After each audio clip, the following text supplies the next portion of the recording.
Good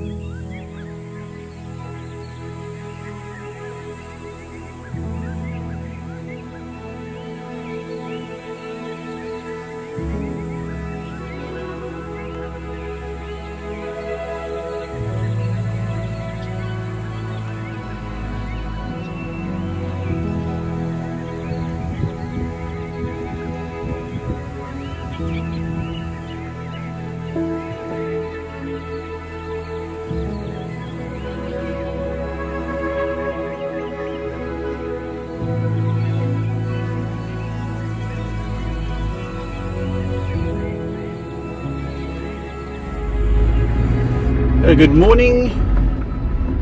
I had such an awesome sleep last night. I think I always say it takes me 4 days to get relaxed after a day of work, and this morning is definitely the case. I slept until I had an SMS from my wife, and then the phone promptly died because it was too cold. And too flat. So we're up early today. We're leaving Khama Rhino Sanctuary. We are heading to Kukonje Island, and I suspect, based on all the intel I've received, I'm going to be like the only person there. It's not a place well visited. However, that said, there is this coming up concert that is allegedly on Kubu Island. So it could well be that other people that are going to that concert have decided that they will also go to Kukonje. So let's see. Sun is coming up.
Today I'm leaving Rhino Sanctuary on an adventure to visit 3 islands on the Makgadikgadi Pans. These are Kukonje, Kubu and South Island. We'll leave the A14 at Mmashoro, taking a shortcut to Mokobelo. From there we head to Mmea, where I accidentally leave all tracks behind. No Google Maps, no tracks for Africa, as I navigate my way through the bush to Kukonje. So just as well for Tracks for Africa, on my laptop I have the coordinates of Kukonje Island, so we are going to push go, and it says we arrive in 3 hours 13 minutes. Let's hope that that is the correct time and we don't get lost. That is us leaving Rhino. Cheers, eh? Thank you.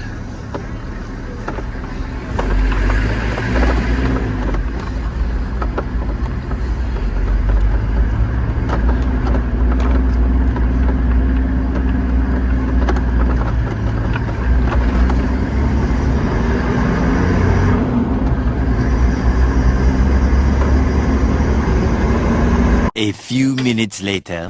On the road again. I'm so happy that I could do a little spin. I'm gonna find a place I've never been. Back on the road again. Woo! A little crazy there, a little bit of crazy. That's what happens when you're touring on your own.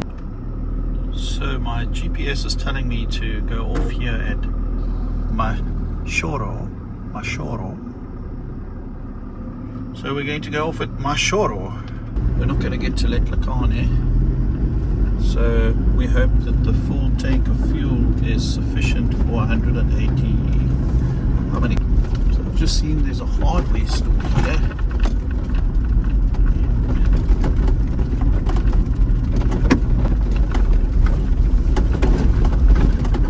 Who knows? Let's check.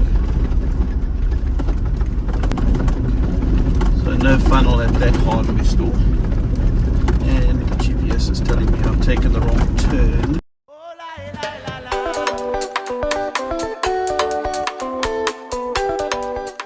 Kukonje coordinates dialed in, a truly wonderful adventure starts to unfold as I travel on roads seldom travelled by tourists to an island long forgotten.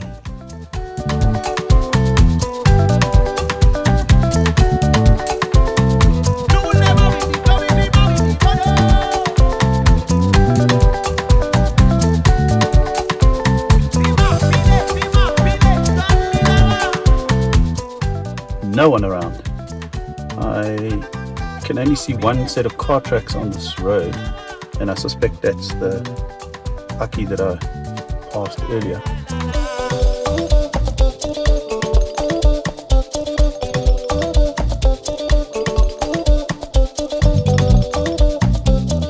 Why Kukonje? Well, quite simply, I watched a YouTube by Bruce from Overlanding with Bruce, and ever since then I've been completely obsessed with getting out there.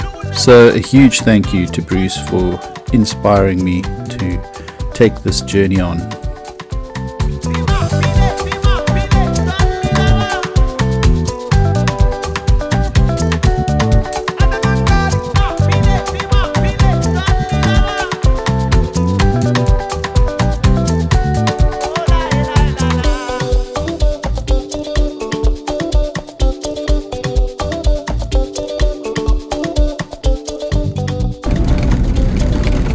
I don't know if I've made a big mistake. I've just gone through a vet fence. It just worries me that if I come back through this vet fence tomorrow, that they won't let me back in with my meat. So I think I'm going to go back and ask them the question. And if they say it's fine, then it's fine. But I'd rather not lose all my meat tonight. Yeah, let's go check what the story is. So I turned around, came back to the vet fence. Turns out it's fine. The guy's not too fussed.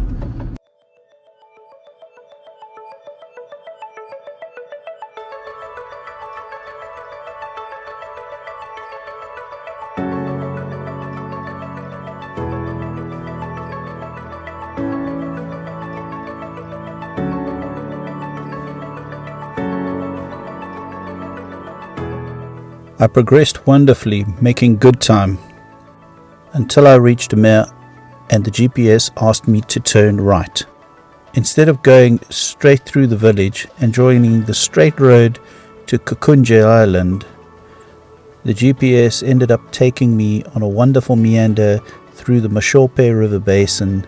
Only found out afterwards that this green line doesn't exist on Tracks for Africa or Google Maps. 2020 hindsight, I'm glad I didn't have a fully functioning GPS because this section was extra special.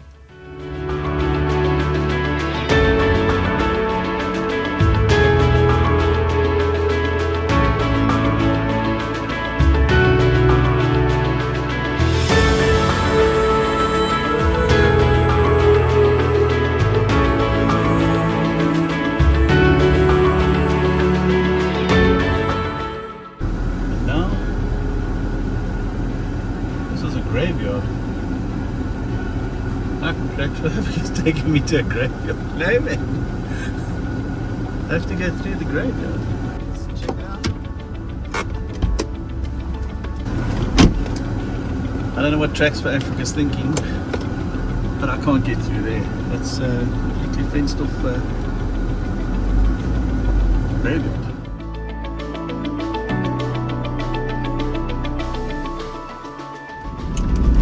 It's official, the main roads have ended. That village was the last main village before Kukonje, I think.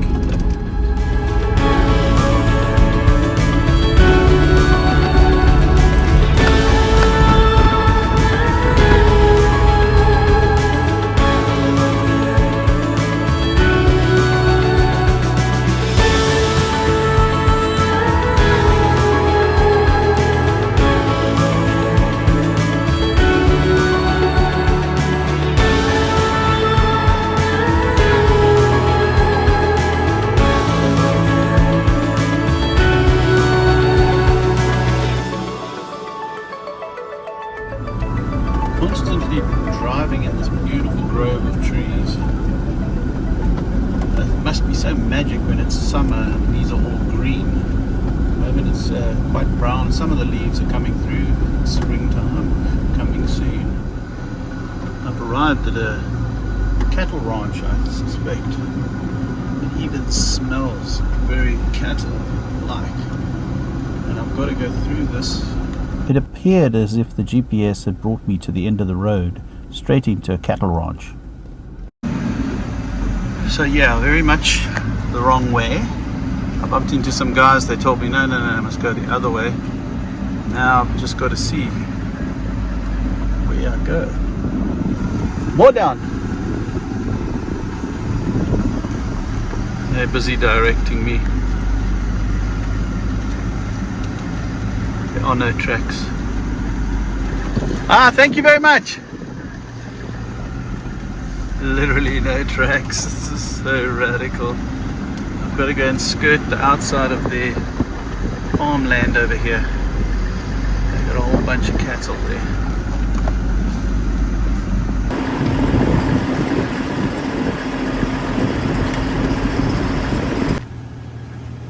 Such a radical path, this. I think I've turned off the correct way now to get to Kukonje.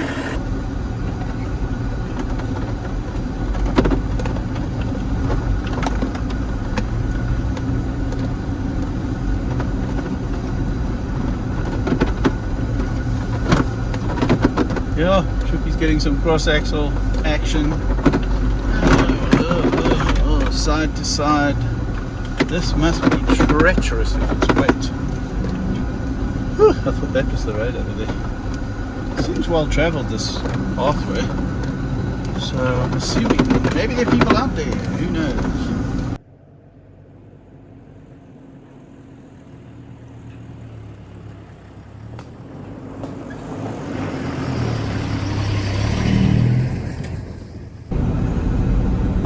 Okay, just bear one thing in mind. I don't have Kukonje programmed into my GPS. I have got coordinates off my Tracks for Africa base camp and inserted that into Tracks for Africa. So I'm hoping to goodness that this GPS coordinate is in fact Kukonje Island.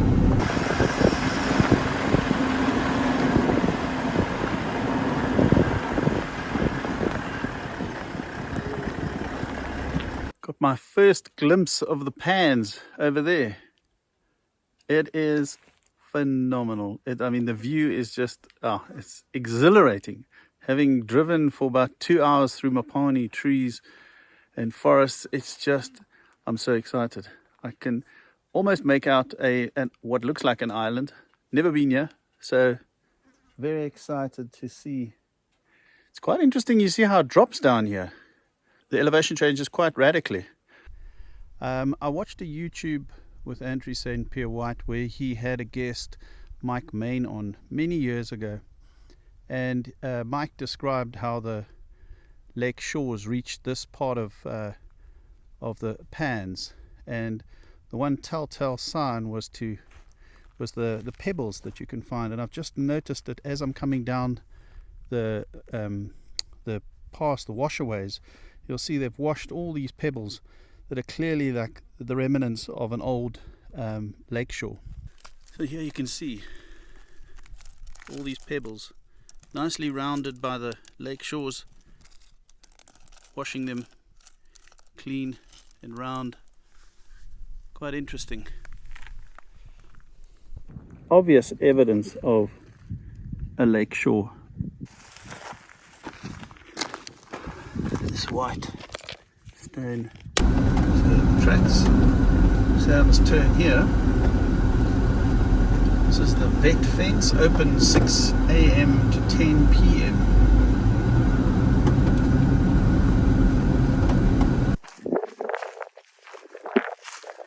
The gate seems to have been abandoned a very long time ago. There's not much in the way of human habitation. So again, as Bruce said in his video, if Botswana government want to reach out via my YouTube and send me an invoice, I'm happy to pay for my night stay. So we are just following the vet fence. One straight line. I'm just going to deflate a little bit more. My tires are currently sitting at 2.2. I'm going to take the back down to 2 and the front to 1.8. It looks pretty dry. There are dust devils everywhere on the pan. I hope I don't have to live through a dust storm this evening.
Probably come back at sunset again. I'm quite intrigued to see what the viewpoint looks like. A little bit of a rough terrain, rocky. You can see why this island managed to sustain the onslaught of the lake that was here. If ever there was a beer moment, it's that. Time to get a beer. Hope nothing falls out here.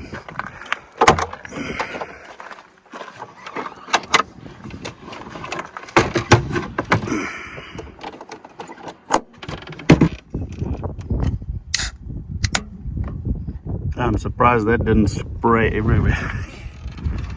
Cheers, guys.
I'd watched a number of YouTubes and read some articles, but none of them really gave me a good idea of the look and feel of Kukonje.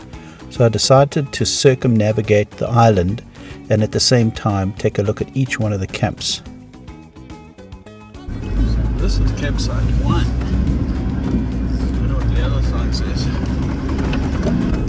It does appear to be quite a nice spot because it's facing west. So hopefully you get the yellow glow of the sunset while you make your fire next to the baobab trees.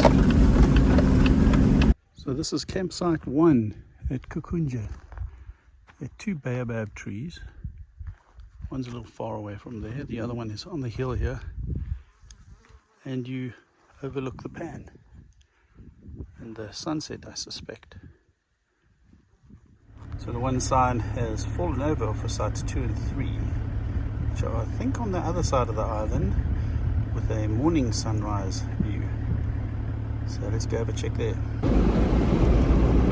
The sound that the pan makes under the wheels is pretty cool. It's very dry at the moment, but that sound is just, oh, that's really cool. Oh, here's some tricky spot. Some people have got stuck here. Check there, big holes where people have got stuck. Damn, hope I don't get stuck. I ain't got time for that.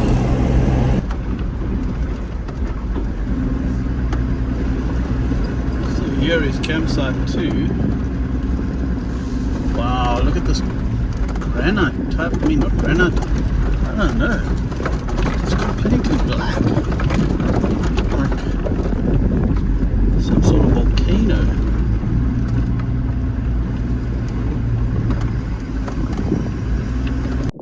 This is campsite 2. It has somewhat of a rocky outcrop here, and it appears as if the baobab has had one of its branches fall off.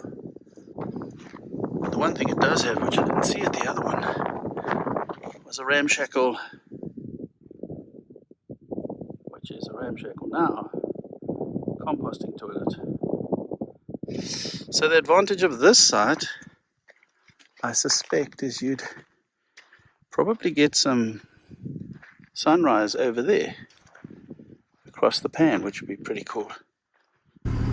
Ah, yes, it is site number 3. I don't see an ablution. Oh, there's an ablution on the right here. So you have a big baobab tree and also... So this is site number 3. Quite a nice specimen of a baobab. And another one over there. Bench over there. And this one actually has a toilet with an actual toilet working by the looks of it. Again, I'm not so keen on wandering through that to get to the toilet in the night. But all in all, not a bad spot. Better than number 2. And might even be better than number 1. You're going to get your sunrise on that side.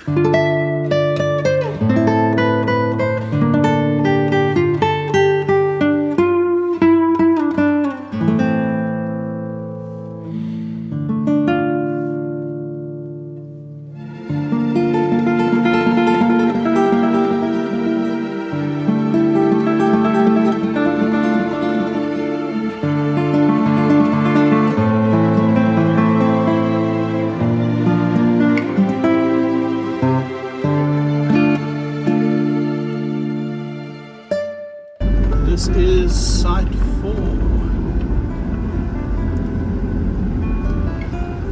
As sites go, number 4 is pretty big. Nice for a big group. Also got your little chair thingy up over there. Ah, sorry, over there.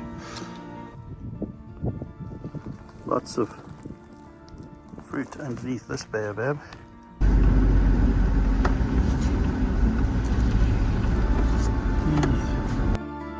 So this is campsite 5.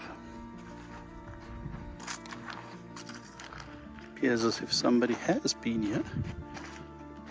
Some good fire going there. Got your bench. You'll have sunset in the savannah, and you'll have sunrise in the savannah, nothing on a pan.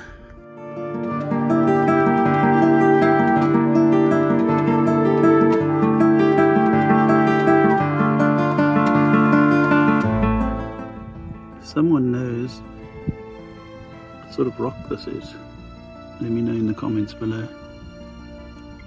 It's very hard, doesn't break up at all, and it all sits on the edge of the island before it hits the pan. Quite interesting.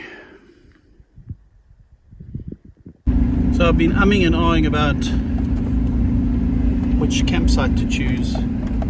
Now I'm kind of forced into it because there's a convoy of 6 vehicles heading my way to Kukonje Island.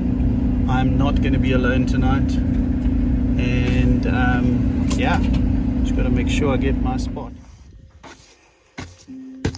Gotta dust off the outside, but how's this? That is grey, but the bag is actually brown. There's so much pan dust on here, it's ridiculous. Every time I open and close the door, I get a truckload of sand and dust on me.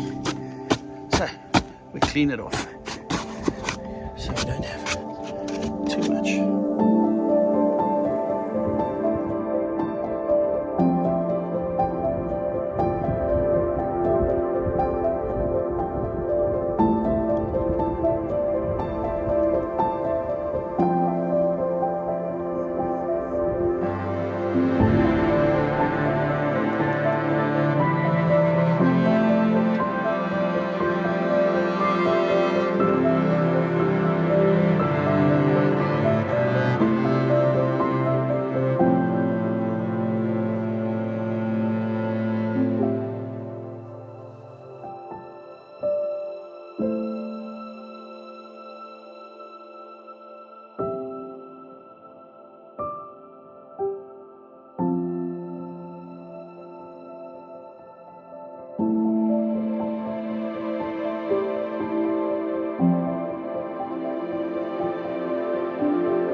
Good morning. It's 6 o'clock and I'm already up and ready to go. I've been test driving my setup for when I'm in the CKGR, and I'll give you a little show. So I'm coming to you from the inside of the Troopy. That's where I strapped down the gas cooker. Got the water, diesel tanks inside here. Gas bottle strapped down over there. And here above the drawers is the cooking center. So I'm busy boiling some eggs to take with, some water for coffee. And then over here is a little table that I have got the coffee ready to go. Some biscuits and muffins. Doing some reading up on a new camera there. And that's pretty much it.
Good morning.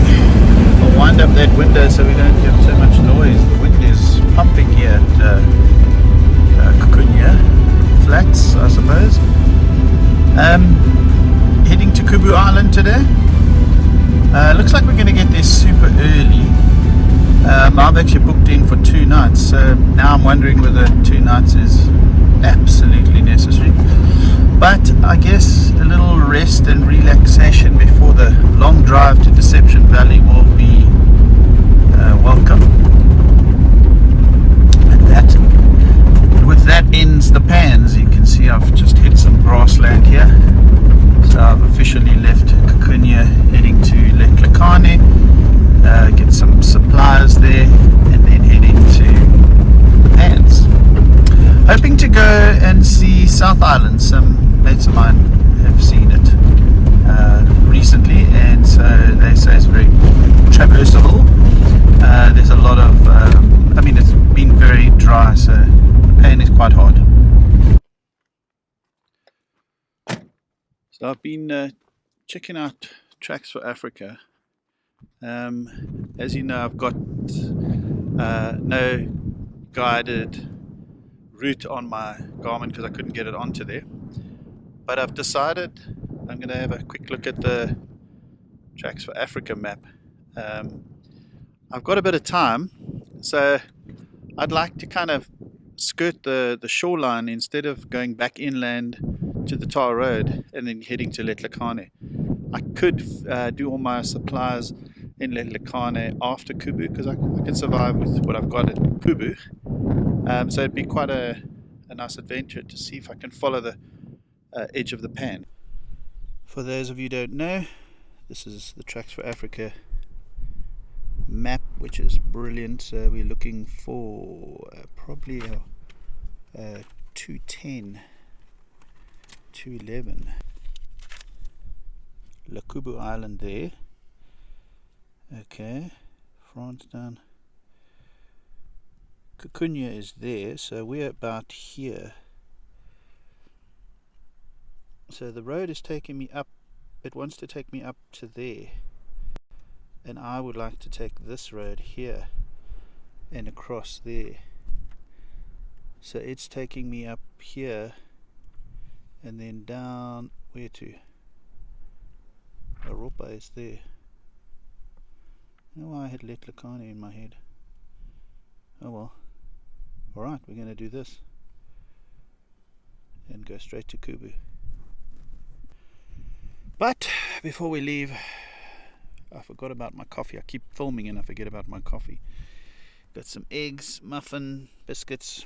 Nice breakfast. So here's to seeing what happens when you disobey what Tracks for Africa is telling you to do. It is auto-corrected and sending me straight on this road over here, which is a little track. So we'll see. I mean, I've got enough time. If I have to turn around, we can turn around.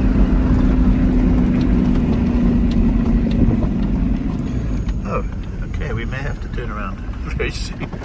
There's a big wash away. The road quite well washed away over here. So this is probably what I'm going to be in for. Washed away roads. Just beautiful, man. Just beautiful drive. Beautiful trees, nice road so far. Coffee in my hand. Enjoying the morning.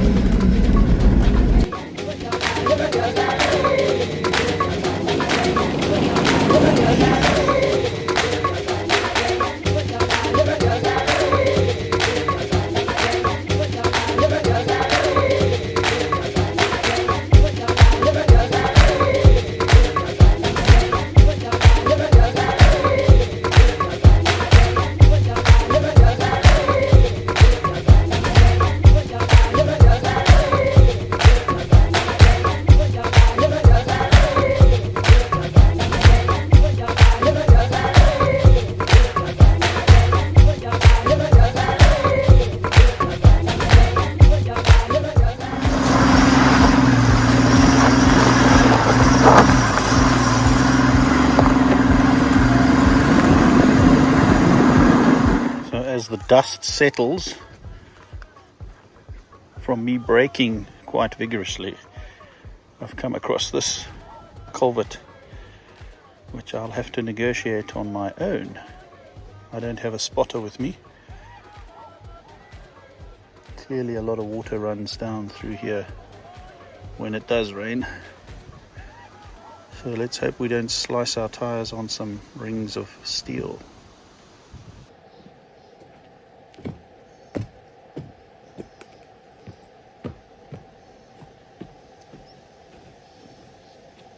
Seems pretty good.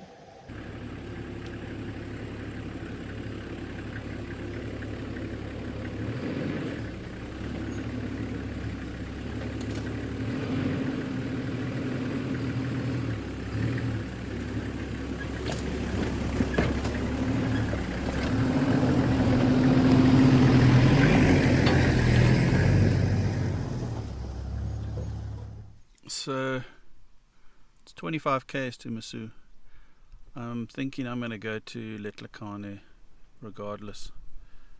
Get somebody to look at my spotlights, which seem to have come loose. My new spotlights have come loose in the bouncing around, I think yesterday, and in Khama Rhino Sanctuary.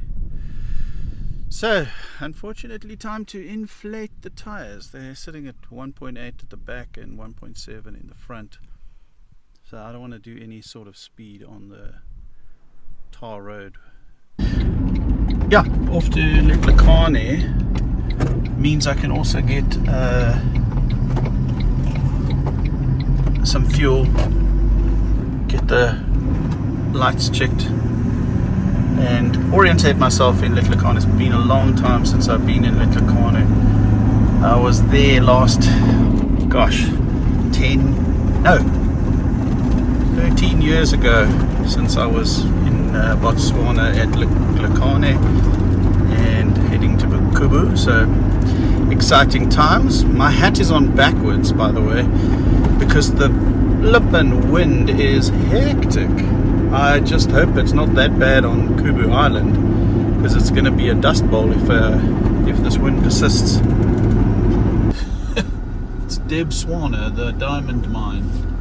They've just literally taken the A14 road. That's insane. You have to turn right. Check at that. That's like the A14 comes straight down, and then Botswana just take it. Check at that. The A14 does almost like a hairpin bend back on itself. You have to carry on up here, and then you get to go around at this point here. So everyone has to go around the mining operation. So we're here in Letlhakane, filling up with some diesel, and there's a debonair's delivery dude. I wonder if he goes to Kubu Island. Come and get some Nando's. So I'm outside Nando's in Letlhakane, and the garage attendant has got this gentleman. What did you say your name was? Motowetsu. Yeah. And he's going to remove the bash plate quickly and then tighten these lights, because this thing is like swinging around in the wind. So this guy arrived, and he's still running his business right out of the back of his car. That is pretty cool. I'm feeling kind of guilty. I'm sitting here eating my Nando's while he works on the car.